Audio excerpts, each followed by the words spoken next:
Banana cultivation is one of the most common agricultural activities across many parts of India. But after harvesting bananas, the stems are usually discarded as waste. What many people may not know is that these banana stems contain a valuable natural fiber commonly known as banana silk fiber.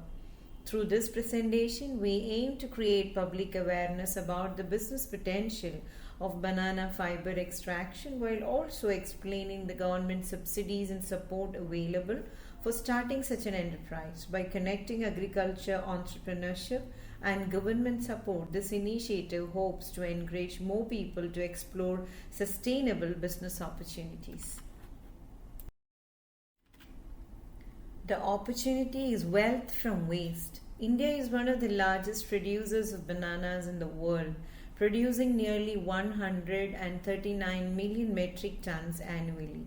After harvesting bananas, the pseudo-stem of the plant is usually discarded as agricultural waste. In fact, more than 500,000 hectares of banana farming generates massive stem waste, and currently only a very small portion of this resource is utilized. This unused agricultural waste actually contains strong natural fibers with simple processing.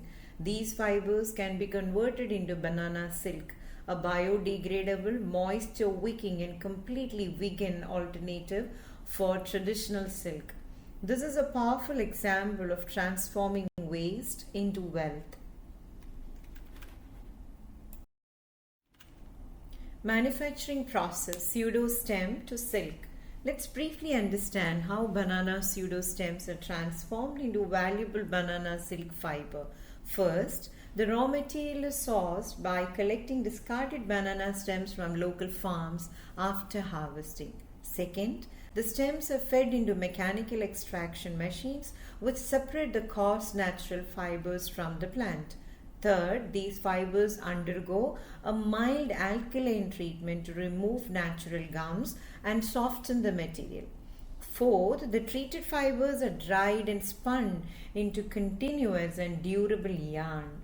Finally, this yarn can be woven or finished using traditional handloom or power loom technique to produce high-value banana silk fabrics. Plant and machinery requirements. To establish a banana fiber extraction unit, the infrastructure requirement is relatively modest. Typically, a space of around 1800 to 2000 square feet is sufficient, which can be either owned land or a rented facility. The power requirement for operating the machinery is approximately 8 kilowatts, making it manageable even for a small-scale industrial setup. Such a unit can generate employment for around 10 people, creating valuable livelihood opportunities. The major capital investment mainly includes fiber extraction machinery, processing equipment, and basic furniture and fixtures required for operations. Project financials. PMEGP capital structure. Let's now look at the financial structure of this banana fiber enterprise under the PMEGP support framework. The total estimated project cost for establishing the unit is approximately 10.75 lakh rupees. One of this amount, the entrepreneur's own contribution, is only around 1.08 lakh rupees. The remaining investment is supported through bank financing, which includes a term loan for machinery and working capital support for operating the unit. This structure significantly reduces the financial barrier for starting the enterprise, making it accessible for small entrepreneurs, rural youth, and self-help groups. Profitability and returns, a financial health dashboard. From a financial perspective, the banana fiber enterprise shows encouraging profitability indicators. The break-even point is estimated at around 26% of the production capacity, which means the business can cover its cost even at moderate operational levels. The projected payback period for the investment is approximately 5 years. The debt series coverage ratio, which reflects the ability to repay bank loans, is estimated at around 3.91, indicating strong financial sustainability. Based on current estimates, the annual sales return has the potential to reach approximately 64 lakh rupees. The funding catalyst, government support. To encourage entrepreneurship and agro-based industries, several Government of India schemes provide financial support for such enterprises. One of the key programs is the Prime Minister's Employment Generation Program, or PMEGP, which offers a direct subsidy ranging from 15 to 35% of the total project cost. The PM Formalization of Micro Food Processing Enterprises schemes, known as PMFME, provides credit-linked capital subsidies for small agro-processing units. Additionally, the MUDRA loan scheme supports micro enterprises by offering collateral-free loans up to 10 lakh rupees. The MSME credit-linked capital subsidy scheme also provides support for machinery and technology upgrades, helping small industries modernize their operations. State-wise subsidy metrics, South and West India. Along the central government schemes, several state government also provides additional financial support to promote small industries and agro-based enterprises. For example, in Kerala, entrepreneurs can access support through schemes aligned with PMEGP, PMFME and MUDRA, along with state-level capital subsidies that may reach up to 40% for micro enterprises.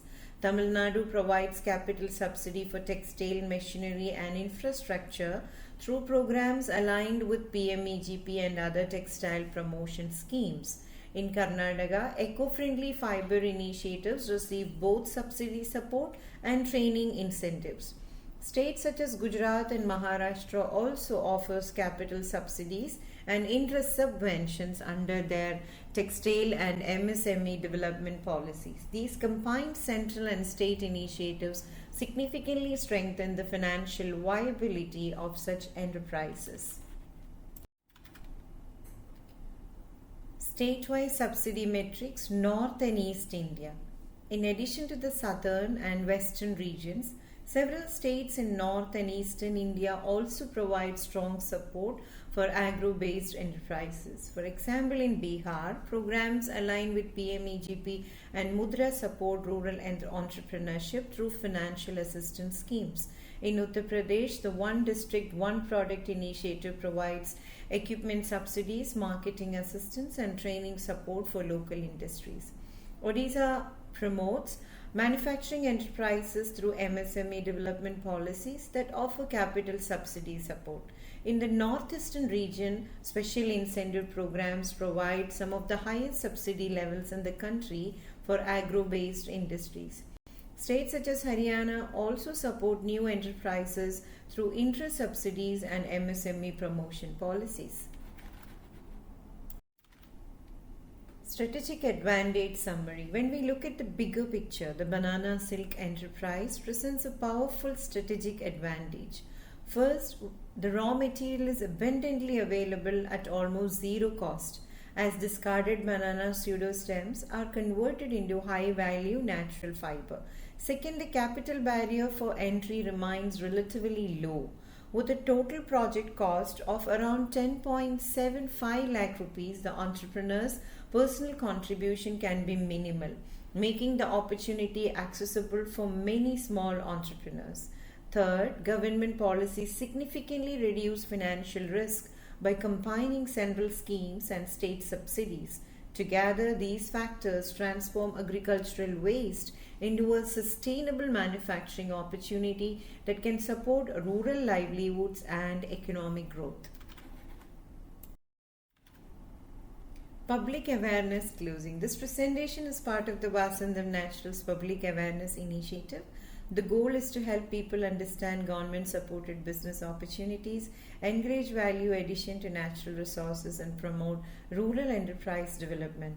When knowledge about such opportunities is shared widely, it can empower individuals, strengthen communities, and create sustainable livelihoods.